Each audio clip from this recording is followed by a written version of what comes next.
Olá pessoal, como estão? Meu nome é Tatiana Chicarino, sou cientista política e professora da FESP.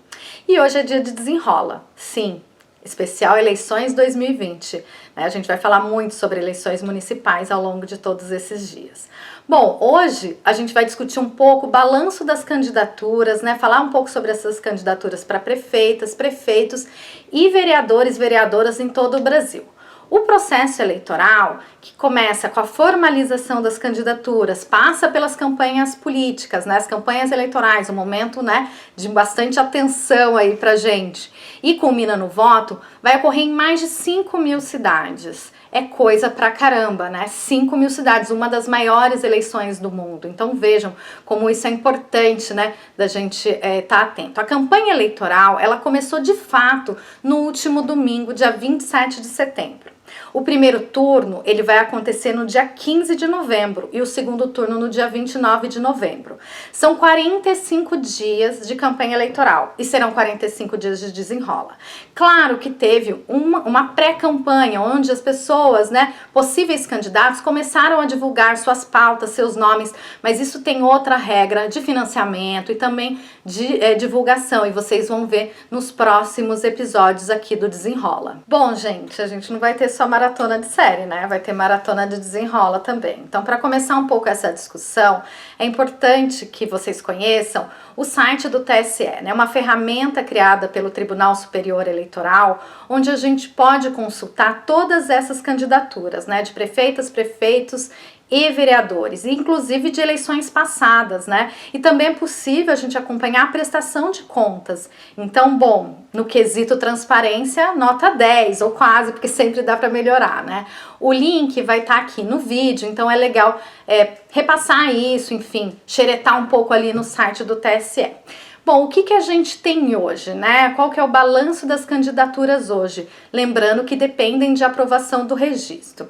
Então, a gente tem 19.137 possíveis candidaturas para prefeitos e prefeitas e 506.590 para vereadores. Bom, de acordo com o IBGE, somente 49 municípios no Brasil têm mais de 500 mil habitantes. Então, é gente pra caramba, Bom, são mais de 6 maracanãs lotados. 9 cadeiras é o mínimo ofertado para pequenas cidades. Então, as pequenas cidades, elas vão ter 9 vereadores ou vereadoras. E o máximo são 55 cadeiras em cidades como São Paulo, capital, do estado de São Paulo, uma cidade grande como essa. Em 2016, foram eleitos 57.592 vereadores e vereadoras.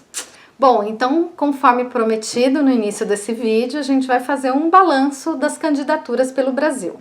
Obviamente que não vamos passar pelos mais de 5.000 municípios, O nosso foco aqui vai ser trazer um pouco dos dados das capitais, Lembrando que são 26 capitais pelo Brasil, mais o Distrito Federal que não tem eleição municipal, então a gente não aborda. Então, olhar para os dados, a partir das capitais, vai dar um pouco de um petisco aí para a gente tentar entender quais serão as estratégias adotadas pelos partidos nessas eleições. Lembrando que existem dois fatores importantes. Uma delas é o isolamento social, a pandemia, isso vai ser tema para outro Desenrola, mas fundamentalmente o fim das coligações proporcionais, que também vai ser tema do Desenrola. Então a gente já tem ali um spoilerzinho do que pode vir nos próximos episódios. Bom, então eu fiz um ranking com os dados de candidatura nessas capitais e o que nós temos, 33 partidos ofertando candidaturas. Vejam, 33 partidos, então é bastante coisa, Quando a gente lembra de toda a discussão sobre fragmentação partidária no Brasil, esse dado salta aos olhos. Bom, e agora falando um pouco do ranking em si, Qual que é o partido que está ali na frente? PSOL. PSOL em 23 capitais, ou seja, quase a totalidade das capitais, o PSOL ali ofertando uma candidatura. O PT vem logo em seguida com 21 candidaturas. E depois ali em quinto lugar, demos um pulinho, não vamos falar sobre todas, são 33, lembrando, o MDB em quinto lugar com 13 candidaturas em capitais. Vejam, isso é interessante, né? O MDB é um partido fundamental para pensar a história recente do Brasil, né? Um partido que teve uma importância significativa, né, na transição da ditadura para a democracia, mas também um partido que sempre esteve presente ali, né, no alto escalão do poder ali no Congresso Nacional, e mais fundamentalmente um partido de importância nos municípios, com uma capilaridade muito significativa. Então, para entender a lógica municipal, a gente sempre olhou para o comportamento eleitoral do MDB, outrora PMDB, né? Bom, aí a gente tem um segundo pelotão aí, PSB, PSDB e PSL, todos eles com 12 candidaturas. E é interessante o dado do PSL, né? Depois da eleição do Bolsonaro, muitos cientistas políticos ou analistas imaginavam que o PSL teria bastante candidatura, o que a gente não vê tanto nas capitais, né? Bom, e ali depois o Novo com 11 candidaturas, o DEM com 9 candidaturas, a Rede com 6 e lanterninha ali, né, no finalzinho, o PMN com 2 candidaturas e o PCB com 1 candidatura. Bom, claro, né, a ideia aqui não é, né, exaurir essa discussão, trazer um pouco, né, quais são as possíveis estratégias dos partidos nessa eleição de 2020. Bom, a gente vai falar então um pouco mais sobre São Paulo, né? A capital paulista vai ser um pouco mais o foco da nossa atenção aqui. São Paulo tem 14 candidaturas agora, né? E em 2016 foram 11 candidaturas, então a gente tem um aumento aí de 3 candidaturas, né, em relação a 2016. E vamos olhar um pouco então para como que essas candidaturas estão se comportando agora, né? Então, o que eu trouxe para a gente conversar é a última pesquisa de opinião, antes mesmo da formalização das candidaturas, uma pesquisa de opinião feita pelo Datafolha. Então, né, gente, não vamos entrar naquela que pesquisa não serve para nada, né? Pesquisa de intenção de voto é aquele chavão, retrato do momento.